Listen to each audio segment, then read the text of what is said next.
cute little acronym. Yes, diaper. Diaper is an acronym for Diaper Investment Act Promoting Economic Recovery. No, I am not kidding you. I almost used a scatological term there that would fit nicely with diaper, but nonetheless, how in the hell can diapers be an investment?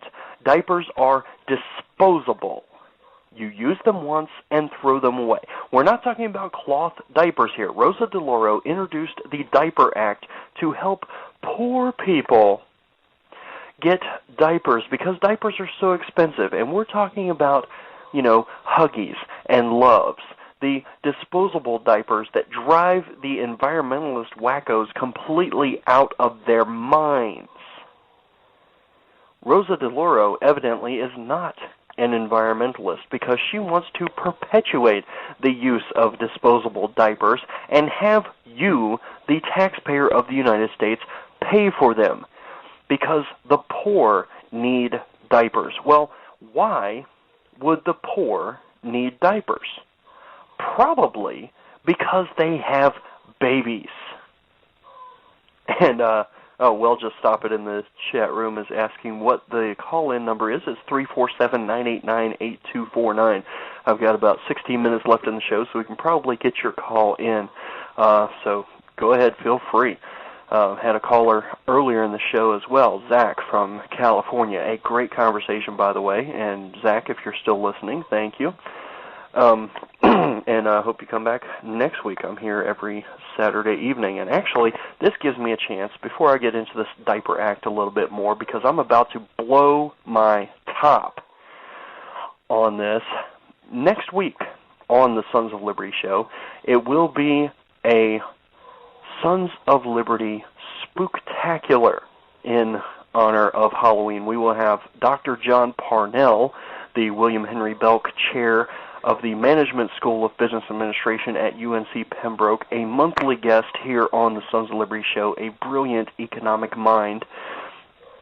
He will be here discussing all kinds of spooky things like the zombie occupalypse and various labor union goblins and ghouls, and, of course, how can you have a Halloween extravaganza without talking about all of these straw men that are being constructed by the jack-leg jack-o'-lanterns that are running our federal government. Nonetheless, back to the topic at hand.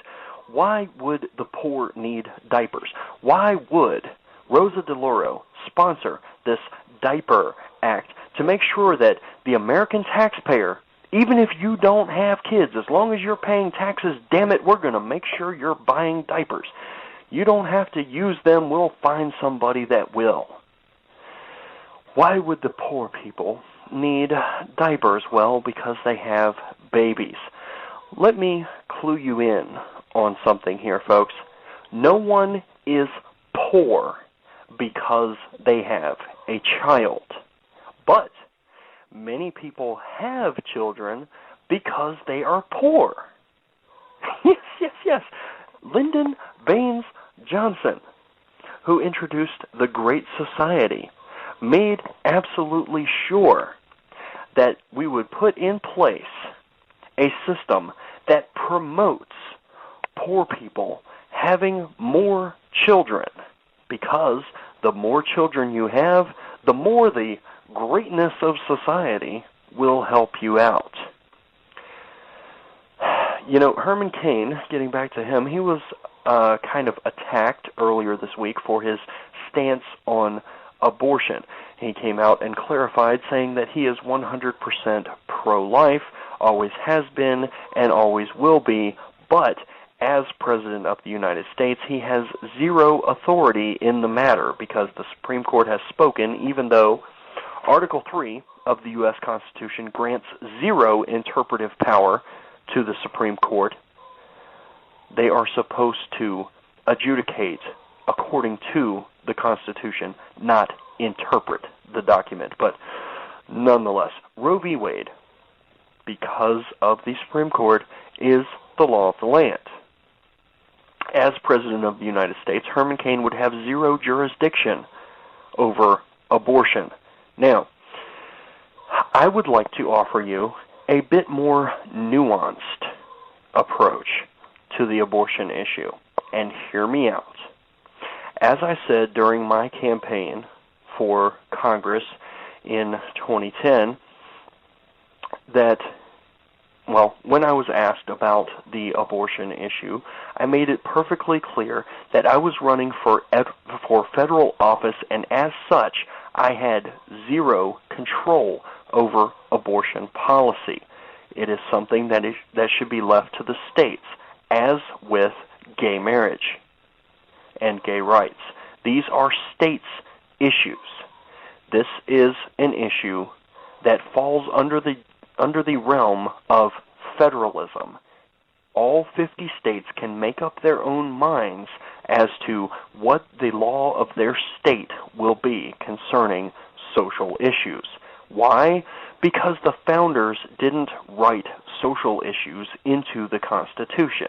Now, as a candidate for federal office, I made perfectly clear that I had no position on social issues because I would have no power to influence those issues in a federal office. Now, beyond that, I stated that personally, I am pro-choice. Hear me out. You have a choice. Every one of you out there has a choice whether or not to engage in sexual intercourse. Number 2, you have a choice whether or not to use protection, some form of contraceptive. Number 3, you have the choice to make your partner use some form of contraception. At this point, you have made 3 distinct and separate choices.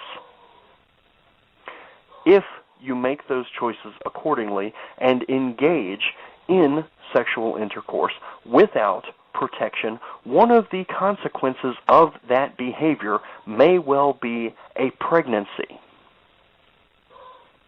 At that point, you have already made your choice. Now, beyond that, since Roe v. Wade is the law of the land and I can do nothing about it, even if I were elected to Congress, you also, because of the law of the land, have the choice as to whether or not to terminate that pregnancy. Now, here is the stipulation.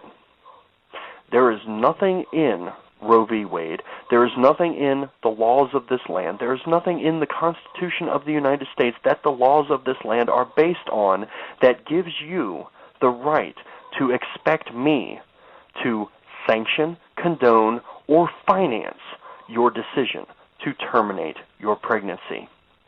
If you have, number 1, the legal standing to have an abortion, number 2, you have the financial wherewithal to terminate your pregnancy, then be my guest, because if you value human life that little, then you do not need to be a parent. Now, some of you will say, well, Bradley, you can't stop people from having sex. That's recreation.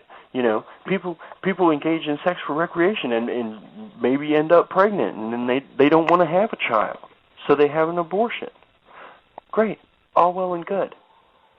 Go ahead, you liberals, you troglodytes, destroy all of your offspring, because then we classical liberals will outnumber you.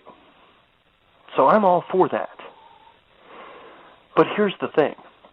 When you use federal tax dollars to fund places like Planned Parenthood and other abortion mills across this country, what you are doing is forcing your fellow American through the government gun to fund your decision, to alleviate your opportunity cost for the consequences of the decision that you have made. When you engage in unprotected sex, one of the consequences thereof could well be a pregnancy. If you do not have the financial wherewithal to terminate that pregnancy, you have zero right to expect someone else to finance it for you. Now, someone may volunteer to do it, and that's their choice. But you have no right to use the government gun, place it at their head, and say, you will submit, fork over the cash so that I can kill my child. You have lost that right because of the decisions that you have made.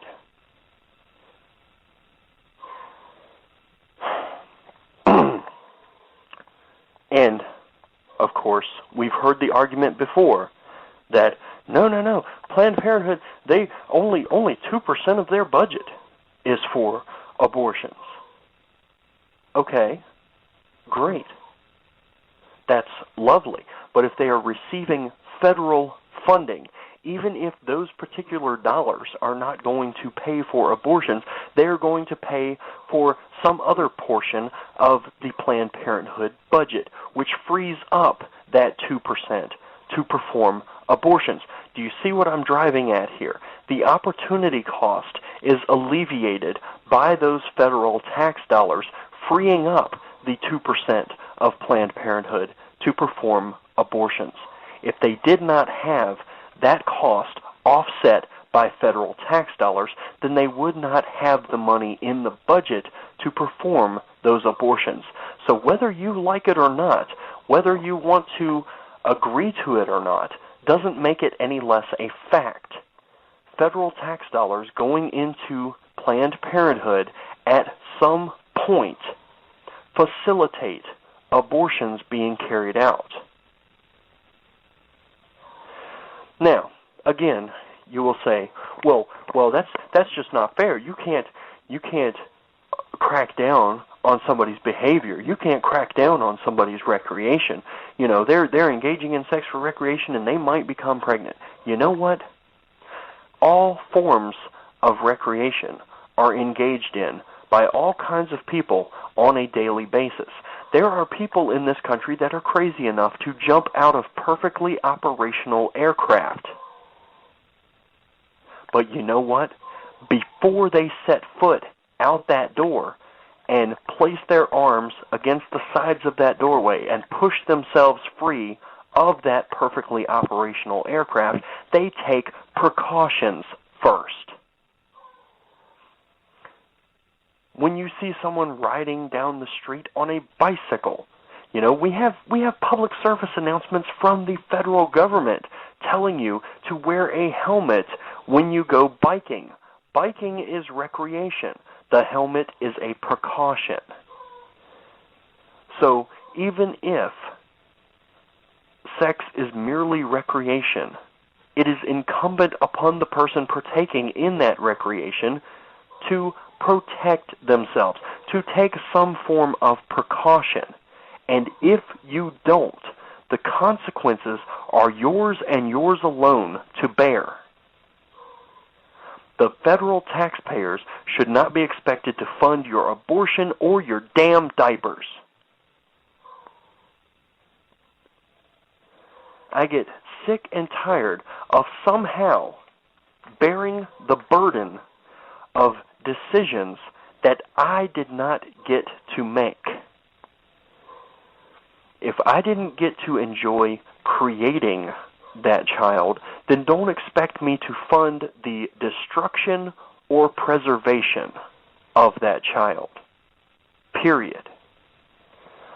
Rosa DeLauro, you can take your diaper act and give it to one of these loons on Wall Street so that they don't have to defecate on cop cars.